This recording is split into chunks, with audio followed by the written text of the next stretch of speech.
I'd like to look at three things today. First, we'll see how today's gospel events show us how generous and loving Jesus was as a person to everyone. Then I'll describe how this shows who God the Father is. It reveals who God the Father is. And conclude by giving us some examples of how you and I are called to be just as generous and loving to everyone that we meet in our lives. So again, the plan for today is first to show that Jesus is generous and loving to all people. Second, to see how Jesus' character reveals to us a glimpse of who God the Father is. And third, to show how you and I are called to be just as generous and loving towards everyone in our lives. So at first hearing, today's gospel is about two miraculous healings. One of a woman who had been suffering from hemorrhages for about 12 years' time now. The second healing is that of a young girl who died at home. When the woman suffering from hemorrhages was healed, she never spoke to Jesus. She never asked him to be healed or to help her. Rather, she made her way through the large crowds out of faith, thinking that if she just touched his clothes, touched his cloak, that she would be healed. I think it's interesting to note also that she reached and touched him from behind, indicating that she may be afraid to ask him directly. Jesus was a prominent figure. There was a crowd of people around him. This healing teaches us that Jesus is generous to those who approach him in trust and faith. It also teaches us that if we are afraid to approach Jesus to ask for help, we should do so anyways, because Jesus is abundant in mercy, in love, in kindness, and mercy. This healing of the woman also shows us that if we've been suffering maybe for many years with an illness or a problem that's been lagging for a long time in our lives, we should still approach Jesus with hope and trust, in faith, knowing that he will help us get through it one way or another.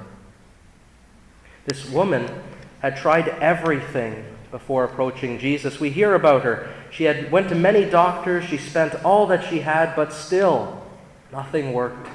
She was just getting worse. Jesus can work miracles in our lives, and he wants to. And we need to approach him in great faith and trust, knowing that he will and can take care of us, just like he did for this woman. Now, the second healing of this young girl who died at 12 years of age, her father approached Jesus in the crowd and begged him to come and heal his daughter. We hear how he made his way through the crowd. He probably just dropped to his feet begging Jesus, "Come and lay your hands on my daughter. I know that if you do this, she will be made well." Now, this man was a prominent figure, a leader in the synagogue, probably a wealthy man. We see here that Jesus' generosity spread out to this young child in need through the request of her father. This teaches us that Jesus listens to the prayers of parents who pray for their children. It also shows us that Jesus does not play favorites. While, yes, he went and listened to this wealthy man, the leader of the synagogue, he also went and helped this woman who had been poor, absolutely poor, didn't have a penny to her name. She had spent all that she had going to different doctors trying to be healed. It doesn't matter our material possessions or social status, but rather the sincerity in our hearts with which we approach the Lord. Both the father and the sick woman both believed that Jesus could do something and that he would do something to help them. And in his great generosity, Jesus did just that.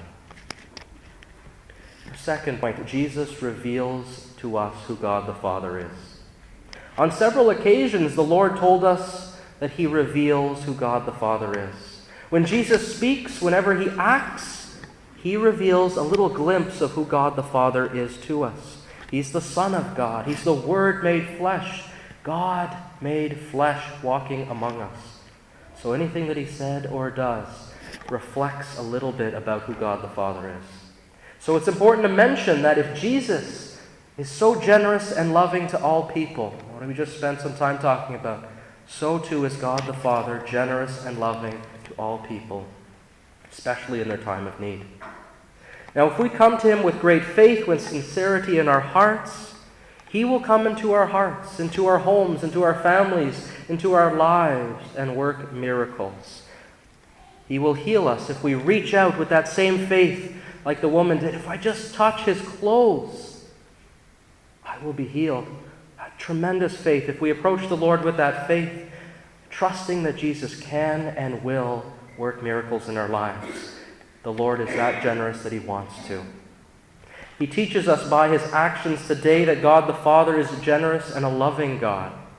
That God cares for us regardless of our material wealth, social status, whether we're a man or a woman, whether our problem is recent, like the 12-year-old girl who just died, or something maybe that has been lasting for a long time, maybe our whole lives, like that woman who had been suffering for over 12 years. God the Father wishes to be generous with his love to us who come seeking his help. So how does this affect our daily lives? How does it affect our choices, our actions in our daily life? As we conclude here, I think it's important to see what insights that we learned about Jesus, about God the Father, how does that affect our choices, the way we think, and the way we live our lives? Well, as we learn that God, that Jesus, is tremendously generous and loving to us, you and I are called to imitate him if we want to follow him. If we want to follow him, we have to imitate him. The main lesson for today is that we must imitate Jesus in his generosity and his loving kindness to everyone that we meet in life. Just as Jesus was there, always ready, making time out of his busy life for someone in need. We too need to make time out of our busy lives to be more available to those people in need that may ask for our need or who may need some assistance that we notice. And this requires a big shift, a big shift. We need to move from our selfish lifestyles, this inward focus that we have. It's all about us. We need to break open and think about others first. To moving to a lifestyle that is more generous, more generous, more generous. More generous of our time for others, more generous with our talents for other people, and more generous with our resources for other people. If we want to follow him, we have to imitate him. And imitation of Jesus can come in many forms. I don't have enough time to list all the ideas I have on that. But a few examples that I'd suggest would be to care for someone, maybe in your family, your neighbor, someone you work with, someone you know, someone you play golf with or watch the game with, someone that you may know who, say, maybe is ill. Maybe is ill. A person could be recently ill, or like that woman who was suffering for a long time, it could be someone going through a long-term illness or suffering for a long time.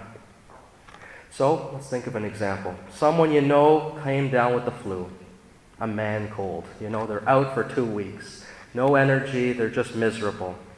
What's stopping us from bringing them a meal? Dropping by for a visit? Helping them maybe with chores around the house? We've all been sick. You don't have energy necessarily to leave the house, maybe do groceries. We could offer to do that, help them out in their time of need. But there's so many ways that you can help someone who's going through a short-term illness or is in need.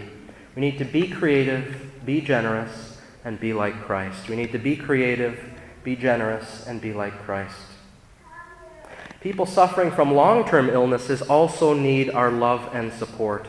I think too often we think, well, the healthcare system is there, they'll take care of them, or the hospital nursing staff will provide for their needs, they'll do a good job, and definitely they do. But what about our parents, our grandparents, our aunts, our uncles, our friends, our neighbors, maybe in a senior's home, a long-term care facility, assisted living in some form? My friends, they need more than a bed and 3 warm meals. They need more than a bed and 3 warm meals.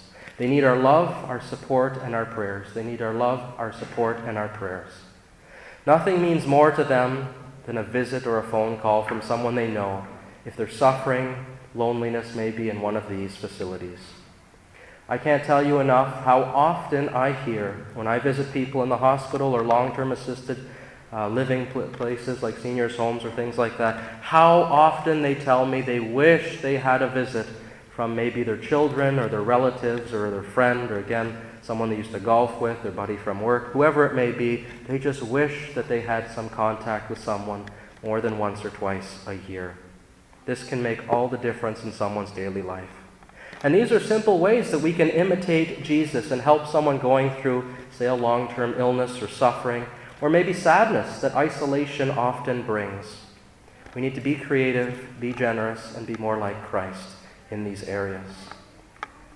Friends, we've learned today a little bit about how Jesus is tremendously generous and loving to all people, and how he revealed to us a glimpse of how loving and generous God the Father is.